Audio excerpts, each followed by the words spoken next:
Oh, before we get too far, as you can see, we're rocking our new Bar for Bar merch. Get at us. Hit us up for your very own. It's nice. I was gonna show off the sticker, but my shit's covered. But like, you know, we got that For the Love of Hip Hop. This week we're talking about Revenge, the Dreamville documentary. And Bajwa. Someone. 1/3 of the band Tri-Tip. Tenderloin. It's your boy. That Dreamville documentary. That shit was fun. It wasn't yeah. Like, it wasn't very long, but it was really fun to watch. Like, No, it literally was summer camp for musicians. it really was, because like hella people showed up. Actually, well, keep talking about it. I'm gonna pull up how many people actually showed up to that shit. Okay, I'm surprised though, cause yeah, I don't know much about J. Cole. I know he's like hella reclusive. So Episode 31 of J. Cole. Episode 31. Anyway, just like the fact that he reached out, you know, so many people going out of his comfort zone, like, you know, it's usually whenever you make progress and whatever, it's a result of you like stretching the boundaries. Whether that boundary be emotionally or your fitness, but also emotional. I feel like it's mostly emotional. Yeah, with my band though. Anyways, there was hella people that got invited. How many people? They invited 343 people to one studio for a 10-day collab session, essentially. They recorded 142 songs. Only 18 of them actually made the cut. 34 artists were on the final album. Like, all those damn features. Buddy was all over the place. Even, like, yeah, no, well, obviously everyone from Dreamville was on it, but I thought it was just really funny that in the, during the documentary, they're all like, yeah, no, fucking Buddy was everywhere. He was in every room. Like, we were starving for a feature, and he's always there. Yeah, he was putting in work. No, this documentary was really inspirational. It was just like, it's some shit that you watch, and like when you're done watching it, you just want to make music, or you just want to be productive. Yeah, you want to do what you do. Especially if you're in like the music industry, or especially if you're into music and shit like that, and you saw this, like you would be like, right off the jump, bro. Like, yeah. And like, when's the next one? Because I'm knowing damn sure I'm getting invited to the next one. Yeah, that's how I felt. I was like, bro, just imagine. No, I'm not like trying to get that invite. It's like a fucking. What they was talking about, wild, it was like, man, it's like a golden ticket. Like they said like, that. You know, shit was crazy. It was a golden ticket. It was crazy. Oh my god! But like, I think Cole was posting hella shit. Like kind of leading up to the album drop, and like hella inspirational shit. What did it say? So he said, "Revenge album dropping tonight. Know that this album represents community and the unheard, unsung artists that fight and bleed daily to be felt. There will be someone you've never heard of on this album. Look them up and support them, and if they resonate with you, the follow goes a long way. Same goes for the producers that go unheard and make beats all day, every day, hoping to cut through shit. Okay. To the producers and artists that came through but didn't make the album, you were there in spirit. Thank you for your presence. The energy of those sessions was most magical." Like, he did a really good job of getting lesser known producers on this shit. Yeah. Cause I think on even like fucking Lambo Truck, that was Cal Banks, I think. Yeah, and then it's like I'd never heard of him, but it's dope as fuck. Crazy shit. But like they had hella people in there. They had fucking what's that dude that was on Don't Overthink Shit? Like what was that producer? I think he was there with. Was he there with Yachty? Oh no. No, you talking about Michael Brooks? Yeah. Yeah. Like he was there too. Yeah. Kenny Beats was there, but he didn't make the cut. Yeah, Kenny Beats Whoa, Kenny. Whoa, Kenny. It's because he's a police officer. People be clowning on him hella hard for that shit. Oh my god, like, I didn't want the documentary to end. No, not at all. That shit was like, it was like, that shit should have been like a series, honestly. Like if they could have done a like, did some hour-long like episode Netflix or something like that. Oh yeah. Like, bro, that would do numbers. Yeah. That's what they should have done. Actually, now thinking about like, they What the should have fuck, turned it J. Cole? into a series. The They fuck? should have made like a series, bro. Yeah, or at least if they release like an anthology of just everything. Yeah, you know, like how- They could have Wu-Tang. like, yeah, have like 5 episodes. With each episode, it's just like 2 days. yeah, because I'm wondering like 4 cameras, 10 days. That's a lot of Yeah. footage right there. Still, For even- real. That shit would have been nice if it was like a series. It would have done numbers. For real. Like, I think it was just... Because even they were saying in the documentary, like this shit came hella last minute. Like, they were originally going to do it with everyone in Yeah. Dreamville because Revenge of the Yeah, Dreamers. of course. But then they're like, oh wait, no.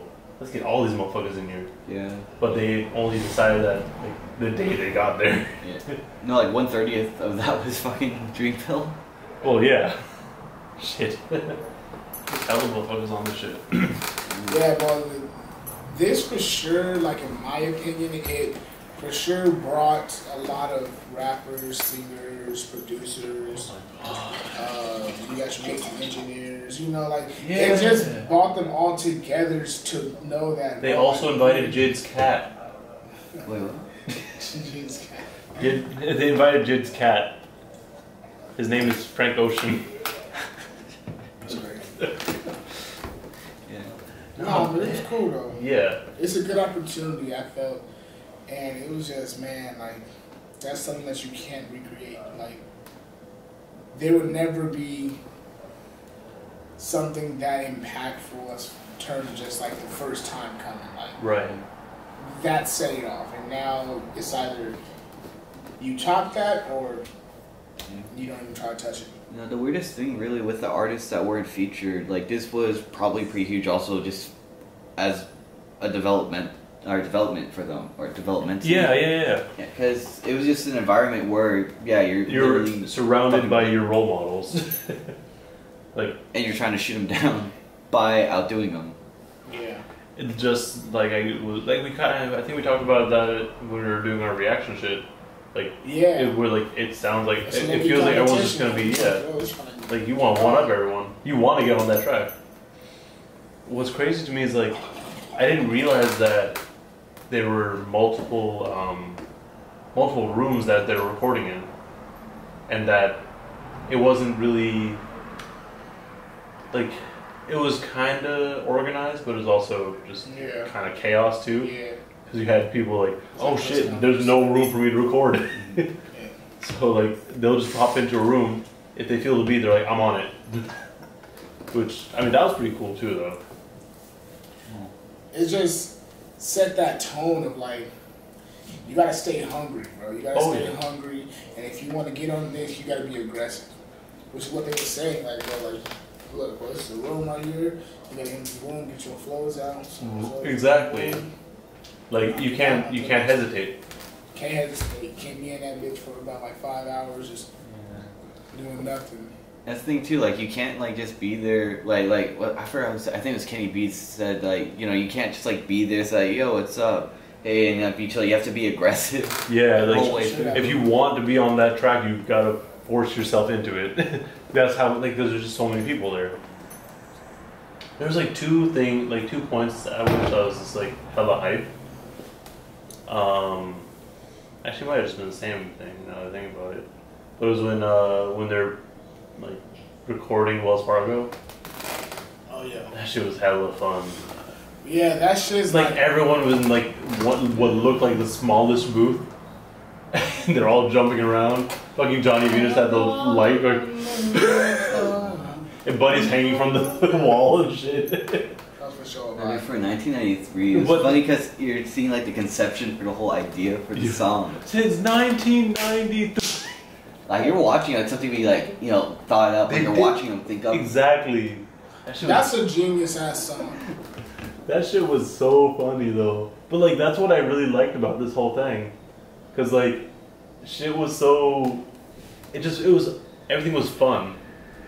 Nothing seemed like they're trying. Like I mean, they were trying to out rap each other, obviously, but like it wasn't like I don't know. It didn't feel like a business transaction like some features can be. Now Like, imagine fine, this here's being a like fucking way feature. more cutthroat. You know, like not like everyone like having a good time. Like, that sounds like fucking hell. But like a good type of hell. Oh yeah, because then you're pushing yourself too. Yeah. But the shit. Oh my god, the shit about or going back to Wells Fargo, like when Jid left the room, he's like, shit, I don't know what the fuck happened. That just happened. Yeah, it just happened. that was their last day of recording too. That was like the last thing they recorded. That's what shit was like. Oh my god. Oh, and so that's probably what they meant by leaving on a good note too. Yeah, exactly.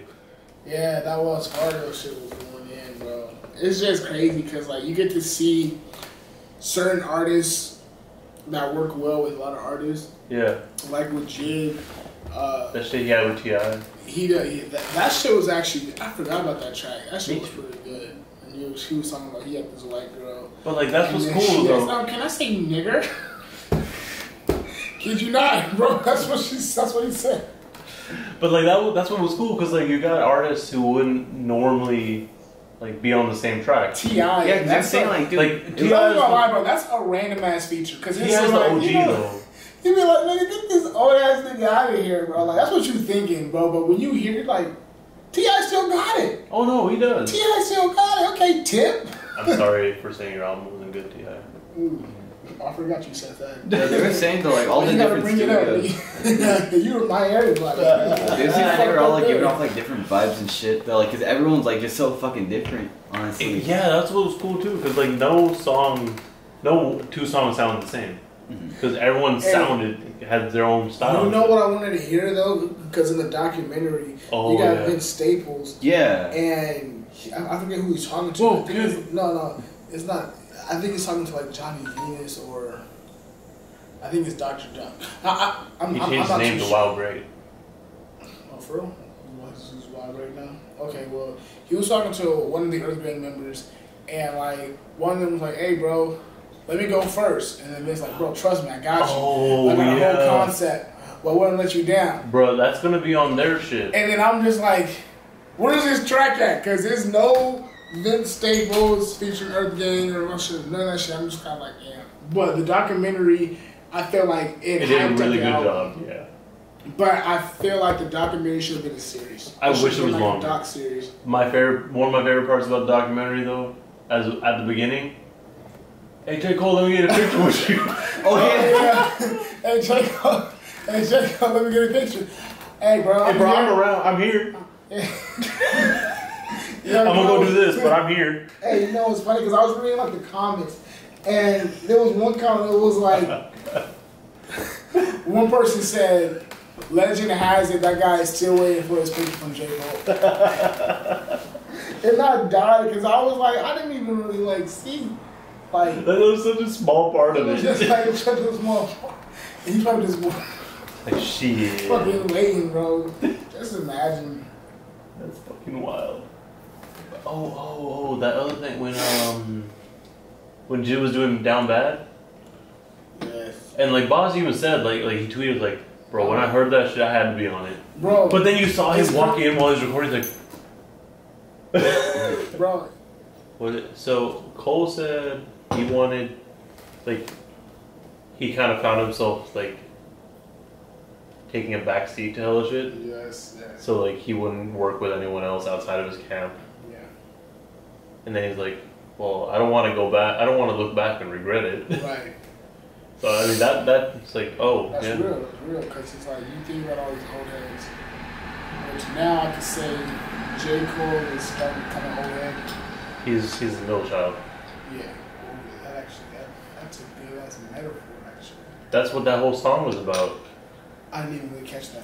He says he's stuck between two generations. It's been like a his little caption. little bro and big bro all at once.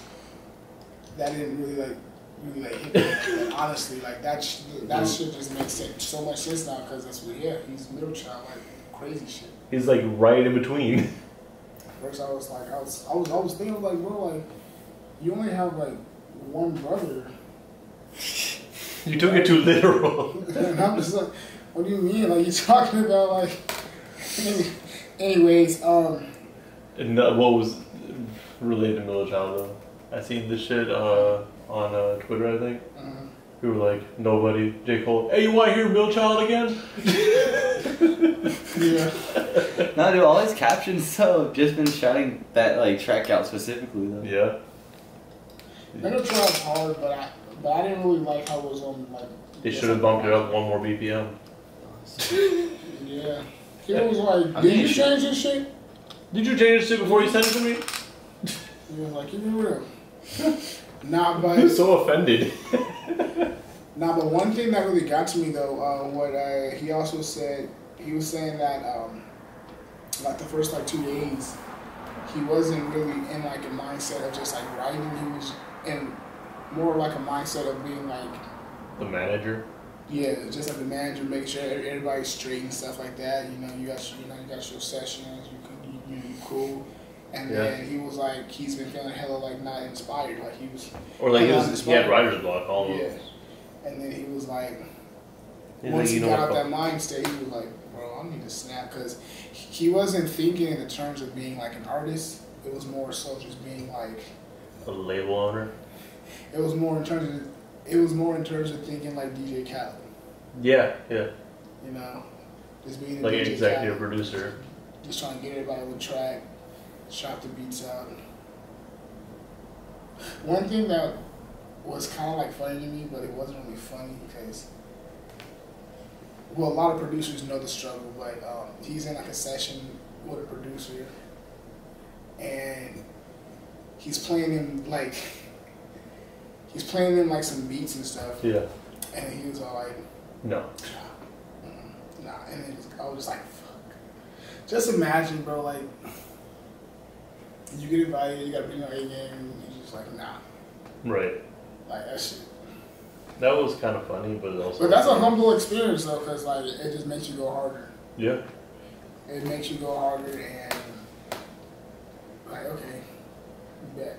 Next time, I got something for that ass.